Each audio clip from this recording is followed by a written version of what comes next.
पितर जो होता है वो बाल अवस्था के अंदर मृत्यु हो जाती है, युवा अवस्था के अंदर मृत्यु हो जाती है जी। और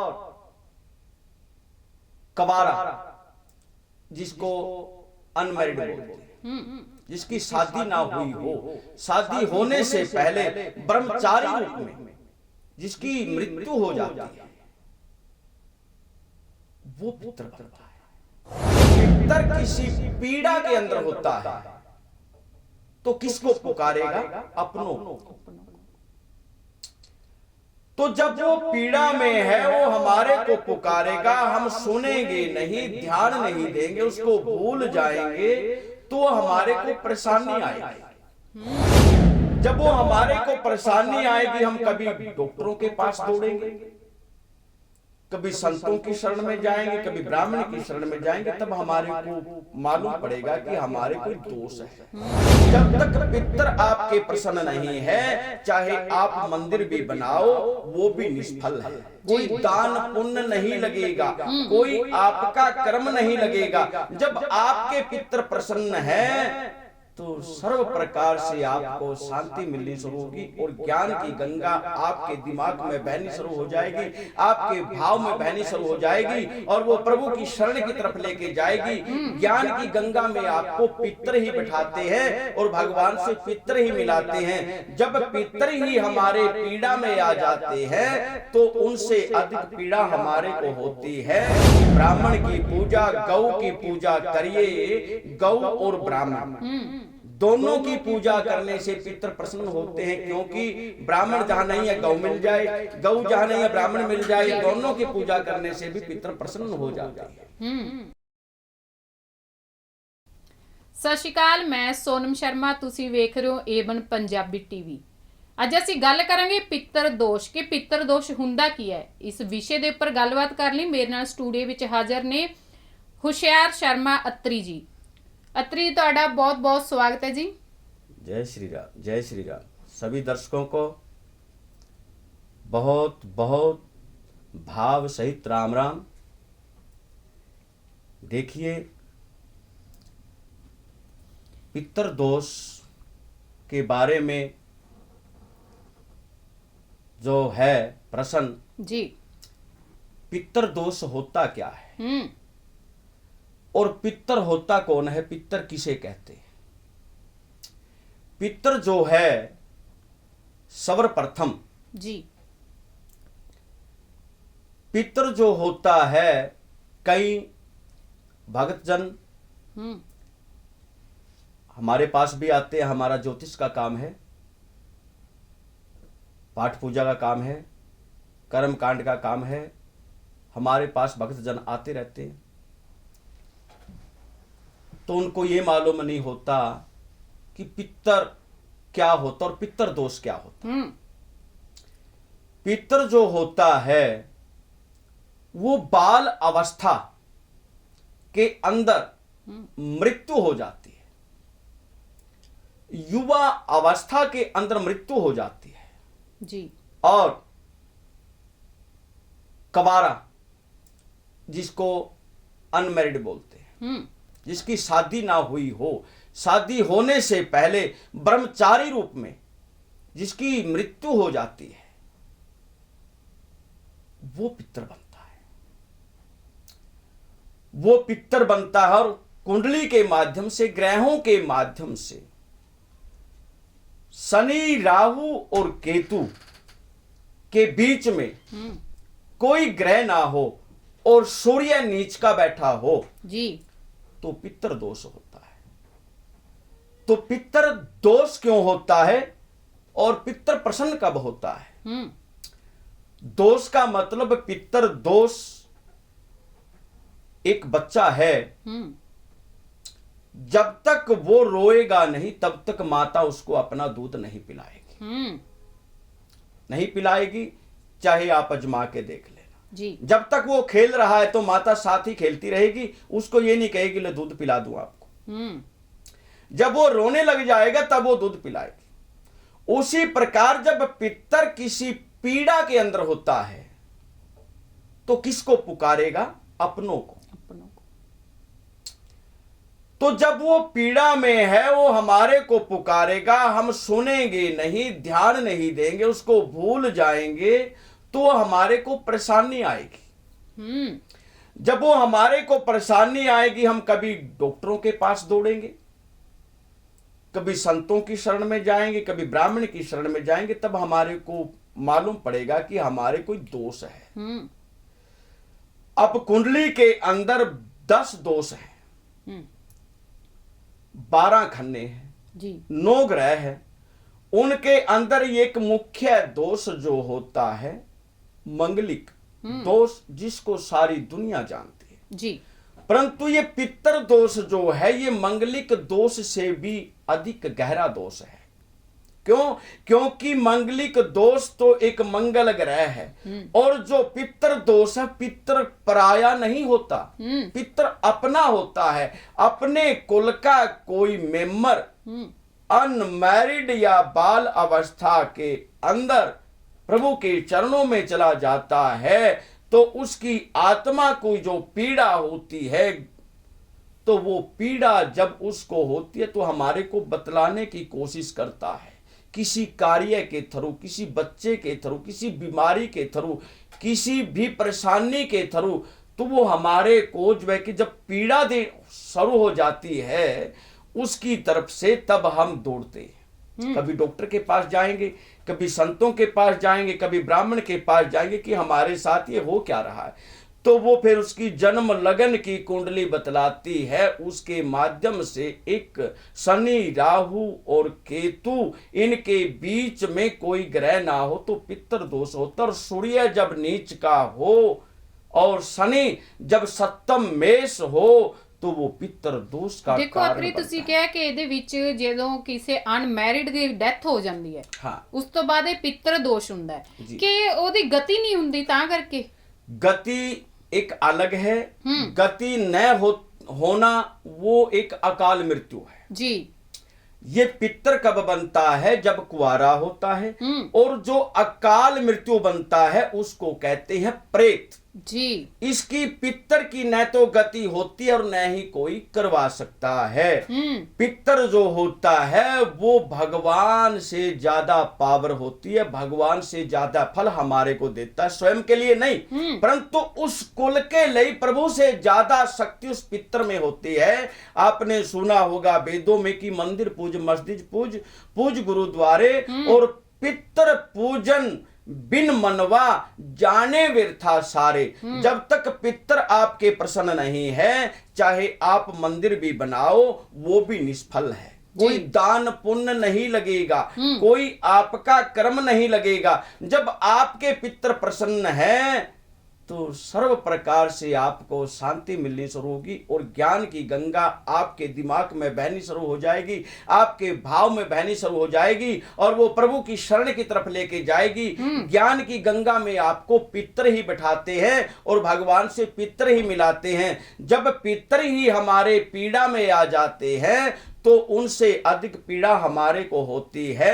जो हाथ में रखा सोना मिट्टी हो जाता है, और जब पितर प्रसन्न होते हैं, मिट्टी को हाथ पाते हैं, वो भी सोना होता है जी। ਉਹ ਇਹ ਦੇਖੋ ਆਪਾਂ ਪਿੱਤਰ ਦੀ ਗੱਲ ਕੀਤੀ ਹੈ ਕਿ ਕਈ ਲੋਕ ਕੀ ਸਮਝੇ ਕਿ ਪਿੱਤਰ ਤੇ ਪ੍ਰੇਤ ਇੱਕੋ ਹੁੰਦੇ ਨੇ, ਪਰ ਇਹਨਾਂ ਵਿੱਚ ਅੰਤਰ ਕੀ है?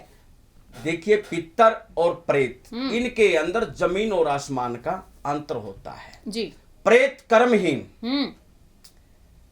पापी जी, दुष्ट, अनेक प्रकार के पापों का खजाना भर के जब प्रभु के पास जाता है वो तो प्रेत ही बनेगा, क्योंकि उसके पास नाम की तो पूंजी है नहीं, केवल पापों का खजाना है उसके पास। उसने प्रेत बनना है। और गया किस भाव से है?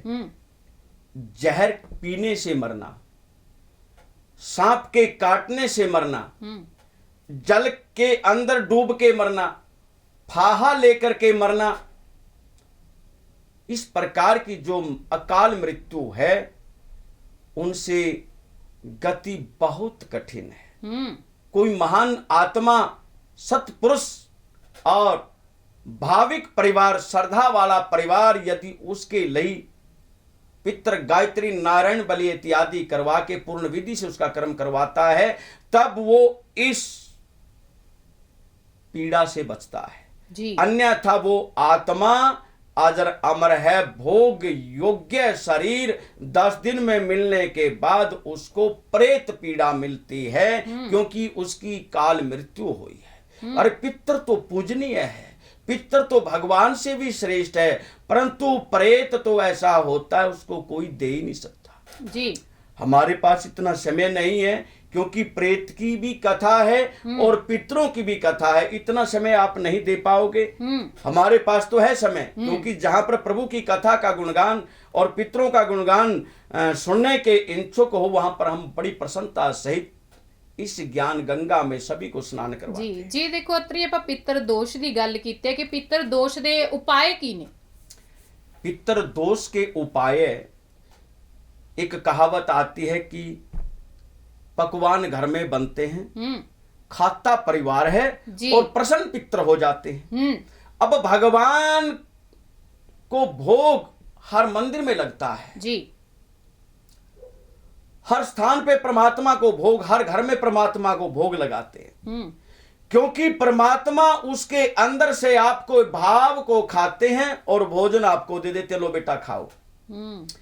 उसी प्रकार से हमारे जो पितर हैं वो केवल और केवल भाव के भूखे हैं। अब इनका भाव तिथि होती है, वो हर महीने आती है, जिसको बोलते हैं अमावस्या।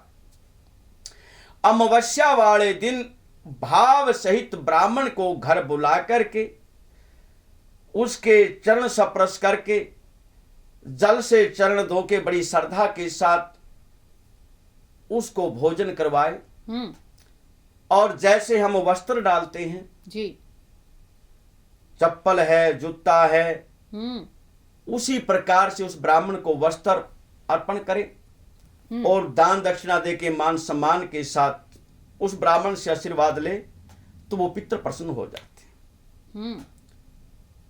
हर अमावस्या को ही केवल और केवल भोजन करवाना है, तो उससे पितर प्रसन्न हो जाते हैं, कोई बड़ी बात नहीं है। यदि अधिक पीड़ा के अंदर, जैसे हमारे को जीते जी किसी प्रकार की किसी बीमारी ने घेर लिया तो हम उसका इलाज करवाते हैं, उसी प्रकार से एक पितर शांति होती है जिसको हम पितर शांति बोलते हैं। एक प्रेत शांति, एक पितर शांति।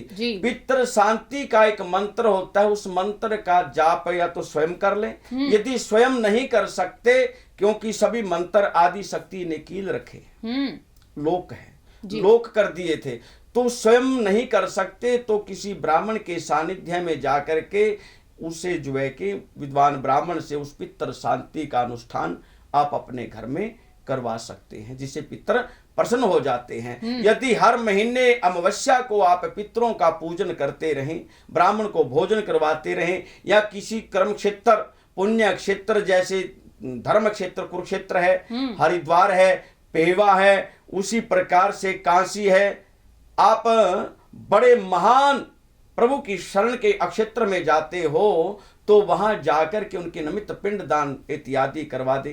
गया जी है, वहां जाकर के कर्म करवा दे, वो पितर शांत हो जाते हैं। जी देखो अत्री ਆਪਾਂ ਪਿਤਰ ਦੋਸ਼ ਦੀ ਗੱਲ ਕੀਤੀ ਹੈ ਕਿ ਇਹਦੇ ਵਿੱਚ ਕਈ ਵਾਰ ਹੁੰਦੇ ਨੇ ਕਿ ਸਾਲ ਬਾਅਦ ਹੁੰਦੇ ਨੇ ਸ਼ਰਾਧ, ਕਿ ਸ਼ਰਾਧ ਵੀ ਆਪਣੇ ਜਿਹੜੇ ਹੁੰਦੇ ਨੇ ਪਿਤਰ ਕਹਿ ਸਕਦੇ ਆਪਾਂ, ਜਿਹੜੇ ਵੱਡੇ ਵਡੇਰੇ ਨੇ ਉਹਨਾਂ ਦੀ ਰੋਟੀ ਵੀ ਖਵਾਈ ਜਾਂਦੀ ਹੈ। देखिए 11.5 महीने देवताओं के और 11.5 में से 15 दिन होते हैं 16 दिन जी श्राद्धों के, पूर्णिमा से लेकर के अमावस्या तक एक पूर्णिमा और 15 तिथि 16 श्राद्ध होते हैं। ये केवल और केवल पितरों के ही दिन होते हैं। अब आप देखिए बहुत कम ही कौवे आपको मिलेंगे जी, बहुत कम मिलेंगे, 100 में से 2% मिलेंगे। और जो श्राद्ध हैं भाद्र आश्वज का जो है कि जो कृष्ण पक्ष है, आश्वज की पूर्णिमा से लेकर के आश्वज की अमावस्या तक श्राद्ध चलेंगे, कौवे ही कौवे होंगे जी। तो वो उन 15 दिनों के अंदर न कोई विवाह करता है, न कोई शादी करता है, न कोई सुख का जो है कि सुख का कार्य कोई करता है। कोई बार कोई चीज भी नहीं उदो शुभ कर्म कोई भी नहीं करता, क्योंकि ये जड़दे बढ़दे दिन होते हैं, केवल और केवल पितरों के दिन होते हैं। पितरों के लिए किसी का एकम का है, किसी का दूज का है, किसी का तीज का है। 15 तिथि तक जो है कि वो उसके एक वर्ष के जो 15 दिन है, उन तिथियों में पूर्ण जनता आ जाती है, पूर्ण परिवार आ जाता है। पुत्र जो है कि दादे परदादे, दादे के दादे, जितने भी है जो धर्म मर्यादा के अनुसार इन श्राद्धों को पूजता है। तो ये 15 दल केवल पितरों के दिन होते हैं। 11.5 महीने देवताओं के और हमारे, परंतु ये 15 दिन पितरों के जो होते हैं। पितरों के 15 दिनों में जितना भी उनके निमित्त श्रद्धा भाव सहित तर्पण होता है, पिंड होते हैं, तर्पण करवाइए, पिंड करवाइए, उनके निमित्त वस्त्र, भोजन, ब्राह्मण की पूजा, गौ की पूजा करिए। गौ और ब्राह्मण दोनों की पूजा करने से पितर प्रसन्न होते हैं, क्योंकि ब्राह्मण जहां नहीं है गौ मिल जाए, गौ जहां नहीं है ब्राह्मण मिल जाए, दोनों की पूजा करने से भी पितर प्रसन्न हो जाते हैं। ਕਿ ਆਪਾਂ ਕਹਿ ਦਿੰਦੇ ਕਿ ਪਿੱਤਰ ਦੋਸ਼ ਨੇ, ਕਿ ਪਿੱਤਰ ਦੋਸ਼ ਦੇ ਜਿਹੜਾ ਆਪਾਂ ਕਹਿ ਕੇ ਇਹਦੇ ਉਪਾਏ ਕੀ ਨੇ? पितर दोष के उपाय है पितरों को भोजन कराना, पितरों के निमित्त दान देना जी, गौ की सेवा करना और आचरणशील रहना। आचरणशील रहने से भी पितर प्रसन्न होते हैं।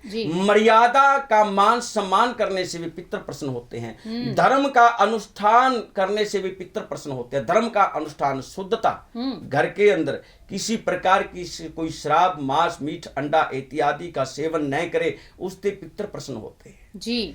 क्योंकि मर्यादा के अंदर, जिस परिवार के अंदर मर्यादा नाम का दीपक जगता है, वहां पर पितर दोष नहीं होता। और जहां पर मर्यादा का दीपक जलता है, वो ऑटोमेटिक ही वहां पर प्रभु की पूजन और पितरों की भक्ति सदा विराजमान रहती है।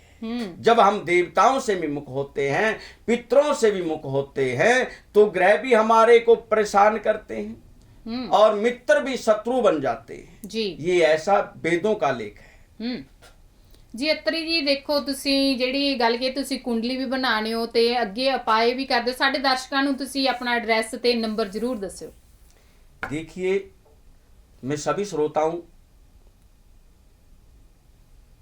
को जय श्री राम करता हुआ, मेरा नाम पंडित होशियार शर्मा अत्री, जो पुराना विश्वनगर श्री हनुमान मंदिर ऊपर मूर्तिवाड़ा, पाठ पूजा और कथावाचक। किसी ने कोई भी विशेषज्ञ कर्मकांड पाठ पूजा के लिए संपर्क करें। अपनी डेट ऑफ बर्थ, मेरा व्हाट्सएप नंबर है 9777293770। इस पे अपना प्रश्न भी पूछ सकते हैं।